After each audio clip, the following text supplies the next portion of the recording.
रात की तन्हाई थी और एक जॉन नाम का आदमी अकेले ही चले चले जाता है और उसका पीछा एक जोकर आदमी करता है। कुछ देर में जॉन एक लड़की को देखता है लेकिन वह उसको नजरअंदाज करते हुए पुल पर चले चले जाता है। तभी वो लड़की उसके सामने आकर खड़ी हो जाती है और वह समझ नहीं पाता है क्या हो रहा है। तभी वो अपनी आंख बंद करता है और खोलता है तो वह लड़की गायब हो जाती है। वो लड़की और कोई नहीं बल्कि उसकी बेटी एम्मा थी। जॉन ने अपनी बेटी और अपनी पत्नी को सालों पहले छोड़ दिया था, जिसके लिए वो अपने आप को कसूरवार मानता है। अब अपनी लड़की को पुकारता है और अपने पास बुलाना चाहता है। जॉन एम्मा को कॉल मिलाता है क्योंकि वो बड़ी हो चुकी है। एम्मा कितनी ही बार कॉल नहीं उठाती है, आखिर में कॉल उठा लेती है। जॉन एम्मा से माफी मांगता है और अपनी गलतियों का एहसास करता है और उसके पास आने ही कहता है, लेकिन वो उससे बात नहीं करती है और फोन काट देती है। अब जॉन को अपने आप पर शर्म आने लगती है और वह अफसोस में इधर उधर चलने लगता है। तभी जेस्टर उसके पीछे आता है और उसे चोट पहुंचाने की सोचता है। इस पर जॉन कहता है कि उसने अपनी गलती का इकरार अपनी बेटी से किया तो है, वो नहीं मान रही है तो वह क्या करे। जॉन के बात करने के तरीके से मालूम पड़ रहा था कि उसका जेस्टर के साथ कोई सौदा है। अब जेस्टर जॉन के कंधे थपथपाता है और उसकी कमजोरी का मजाक उड़ाता है और उसके गले में फंदा डालने की कल्पना करता है। उसी समय जॉन उसे छोड़ देने की कहता है लेकिन वह अपनी टाई को खींचता है जिससे कि जॉन के गले में पड़ा फंदा कसने लगता है और जॉन को हवा में उठाता है और जान से मार देता है। अब उसकी बॉडी को लेकर पुल के नीचे फेंक देता है और वहां से चले जाता है।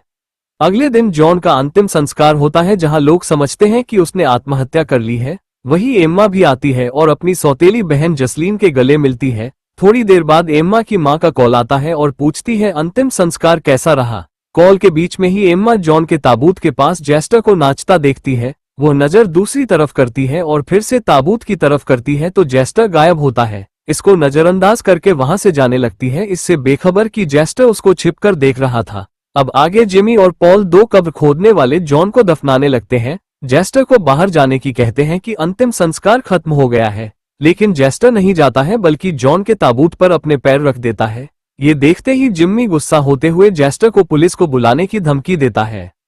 थोड़ी देर में जिम्मी जेस्टर को गायब पाता है और वह ये देखकर डरने लगता है कि कहीं कोई आत्मा तो नहीं आ गई। जिम्मी 911 पर कॉल मिलाता है। इससे पहले कि वो कुछ बोल पाता जेस्टर उसके सर को कब्र पर मारता है जिससे उसकी मौत हो जाती है और उसके जूतों के फीते एक दूसरे में बांध देता है। पॉल उसको देखता है और घबराकर 911 फोन करने लगता है लेकिन जेस्टर उसके गले को किसी चीज से दबाने लगता है। वो भी गिर जाता है और उसके मुंह से एक साबुत सेब निकलता है।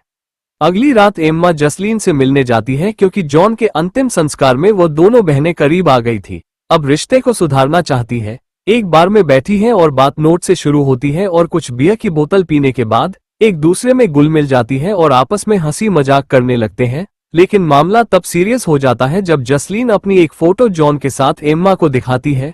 फोटो एम्मा को उसी पल की याद दिला देते हैं जब जॉन ने उसकी मां और एम्मा को छोड़ दिया था।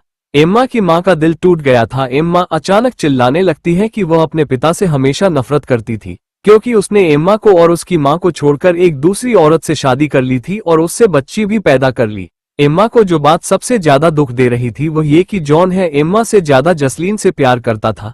वो इस बात का भी ख्याल नहीं रख रही थी कि जसलीन जॉन की मौत से दुखी है। अब जसलीन को कुछ समझ में नहीं आता है कि वह इसका क्या जवाब दे। तभी एम्मा वहां से उठकर चली जाती है। अब जसलीन अपनी बहन के द्वारा ठुकराए जाने पर बहुत दुखी होती है, फ्रस्ट्रेटेड होती है। तभी बारटेंडर को रुपए देती है और वहां से जाने लगती है। तभी बारटेंडर फ्रेंड कहता जॉन बहुत अच्छा आदमी था।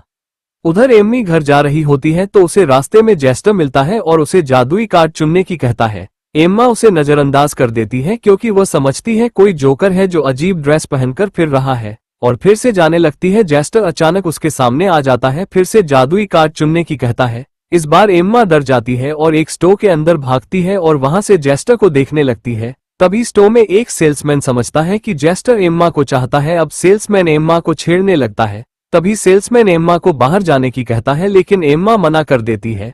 कुछ देर बाद एम्मा को जेस्टर फिर मिलता है और फिर से कार्ड चुनने की कहता है, लेकिन इस बार एम्मा उससे छुटकारा पाने के लिए एक कार्ड को चुन लेती है। जेस्टर एम्मा को एक जादू दिखाता है जिस पर एम्मा इसको बचकाना काम समझती है और कहती है कि कुछ अच्छा काम किया करो और वहां से चली जाती है। उधर जसलीन से उसके कुछ दोस्त उसके घर मिलने आते हैं और वह सिगरेट का धुआं उड़ाते हुए अपने पुराने दिनों को याद कर बातें करते हैं।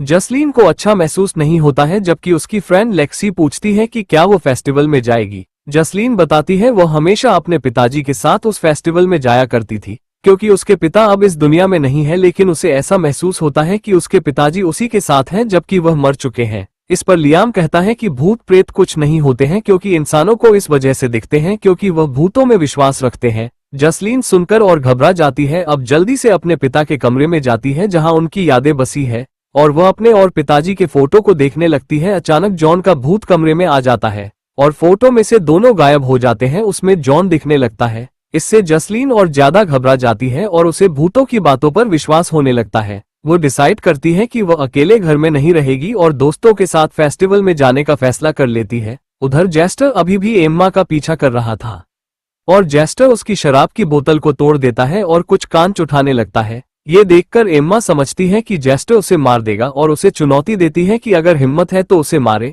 लेकिन वह एम्मा को मारने की बजाय अपने गले को टुकड़े से काट लेता है जहां से खून की धार निकलने लगती है, जिससे एम्मा का चेहरा पूरा लाल हो जाता है और वह घबराने लगती है। लेकिन कुछ सेकंड बाद जेस्टर फिर से ऐसे खड़ा हो जाता है जैसे कि कुछ हुआ ही नहीं था। अब एम्मा और ज्यादा डर जाती है और वहां से भाग जाती है। उधर जसलीन अपने दोस्तों के साथ हैलोवीन फेस्टिवल में पहुंच जाती है जहां वो एक हॉरर हाउस में अपने पिता के भूत को देखती है। उसके पास जा ही रही होती है, तभी उसकी दोस्त उसे डरा देती है जिससे वो और ज्यादा घबरा जाती है और अपने आप को टूटा हुआ महसूस करती है और अपने फ्रेंड से कहती है कि उसका इस दुनिया में कोई नहीं है। बचपन में ही उसकी माँ मर गई और अब उसके पिताजी भी उसे छोड़कर चले गए। अब उसके परिवार में सिर्फ उसकी बहन एम्मा है। इस पर उसकी फ्रेंड जसलीन को तसल्ली देती है और गले लगाती है, जिस पर जसलीन खुलकर रोने लगती है। उधर एम्मा उसी दुकान में अंदर वापस चली गई थी और क्लर्क से मदद मांगती है। वे पुलिस को बुलाने की कहती है और खुद बाथरूम में जाकर अपने मुंह को खून से साफ करने लगती है। जब बाहर आती है तो दो पुलिस वाले वहां आ जाते हैं और पूछते हैं कि क्या समस्या है।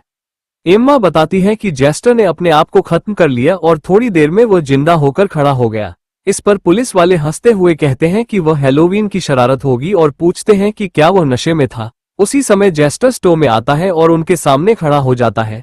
पुलिस वाले उसे अपना मुखौटा हटाने ही कहते हैं, लेकिन वह थोड़ी ही देर में एम्मा के पीछे आकर खड़ा हो जाता है, उसे डराने लगता है। तभी पुलिस वाले स्टोर की जांच करते हैं कि कहीं जेस्टर जैसी ड्रेस पहने कोई और भी तो नहीं है, लेकिन उन्हें कोई नहीं मिलता है।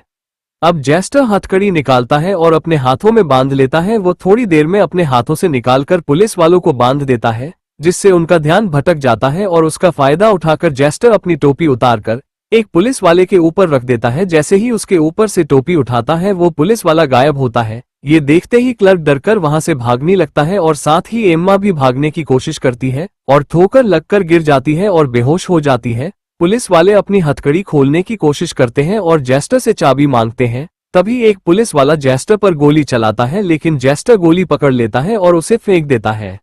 उधर एम्मा जाग जाती है और इससे पहले कि जेस्टर पुलिस वाले को मारे वो वहां से भाग जाती है और जेस्टर बाहर निकलता है और अपनी टाई ठीक करने लगता है। उधर हैलोवीन फेस्टिवल में लेक्सी और मेडिसिन जसलीन को घर ले जाने की कहते हैं क्योंकि वो बहुत डरी हुई सी लग रही थी। तभी लियाम को जसलीन पर नजर रखने की कहती है।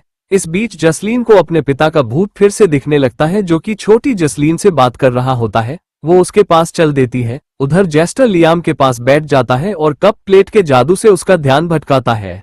जेस्टर दूसरा कप उठाता है जिसमें कि इंसानों के दांत होते हैं। तभी लियाम नोटिस करता है कि उसके दांत गायब है। अब जेस्टर तीसरा कप उठाता है जिसमें कि इंसानों की आंखें थी और लियाम नोटिस करता है कि उसकी आंखें गायब है और वह घबरा जाता है और चिल्लाने लगता है और वहां से भागता है, जिसकी वजह से लेक्सी से टकराता है जो उसे देखकर डर जाती है। लेक्सी और मेडिसिन घायल लियाम को वहां से ले जाते हैं और जसलीन से पूछते हैं कि आखिर यहाँ हो क्या रहा है।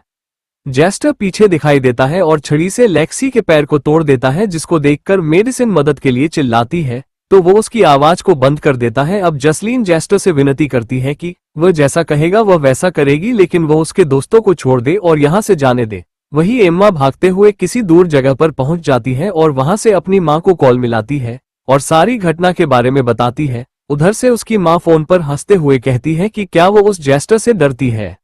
तभी जेस्टर वहां आ जाता है और जो एम्मा की मां कॉल पर कह रही थी उसकी एक्टिंग कर कर बताने लगता है और पता लगता है कि कॉल पर एम्मा की मां नहीं थी बल्कि कॉल पर जेस्टर ही बोल रहा था और वह एम्मा को उसके पिता की तरह मूर्ख बताता है, जो लोगों को अपने करीब नहीं आने देता है और उनसे दूर भागता है। तभी जेस्टर एम्मा से कहता है कि उसे जसलीन मिल गई है और वो उसके पिता के साथ उसकी पुरानी तस्वीर एम्मा को दिखाने लगता है।